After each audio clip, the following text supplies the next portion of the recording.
Yo YouTube, welcome back to another video here on the Big Fun channel.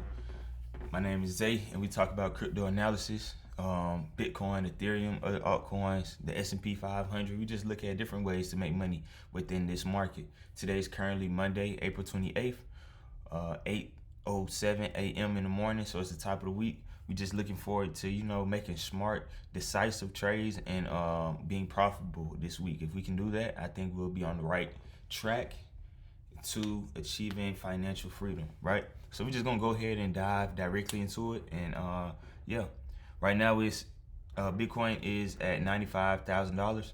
It's closer to $95.3 thousand. That is interesting due to the fact that we are currently near a mid-range, which lies like right here in between 96.3 and 95 even, right? So anywhere in this range is a key area. It's going to be interesting to see how Bitcoin decides to interact with this area.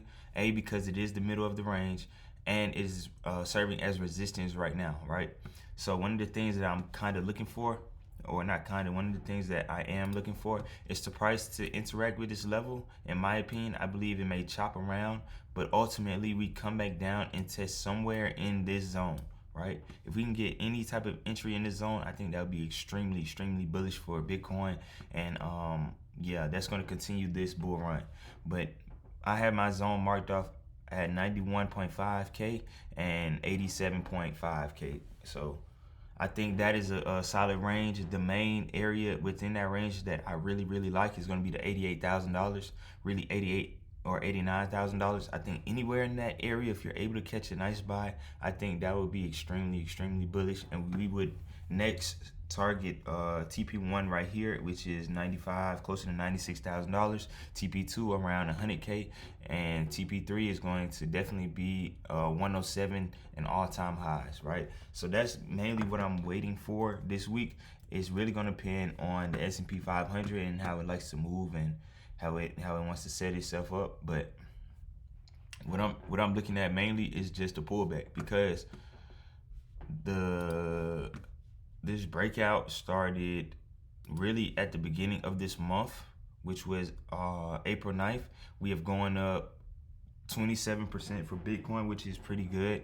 Right here in this range, we was at $75,000 damn near. $74,000, and now we're all the way back up at $95,000. Right, so that is a really, really good move for the last month. If we are able to again come back and test some of our previous resistance areas and use them as support, I think that would be an excellent buy opportunity for us to make money in this market to come. So that's really what I'm just looking at right now. Any type of interaction here. Let's go ahead and throw on our EMA ribbon. So our EMA ribbon right now on the 4-hour tells us that this is being served as support. And of course we have a wick right here up under that ribbon right here.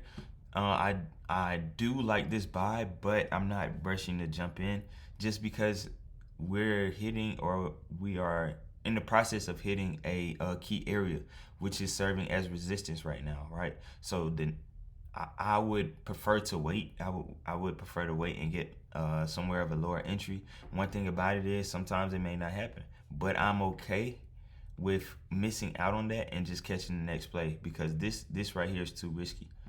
Yes, we didn't break above. We tried to come back down, and we're attempting again, but it gotta be forceful. We gotta get through this area. If we get through it, then good. But if we don't, that means we're coming back down. If we come back down, entry, right? So that's really what I see with Bitcoin right now. If I just go over here to Ethereum, kind of the same thing. We're in a resistance area right now because we're in a key area. I would be looking at prices come down, maybe touching this 1.5K area, or maybe even lower.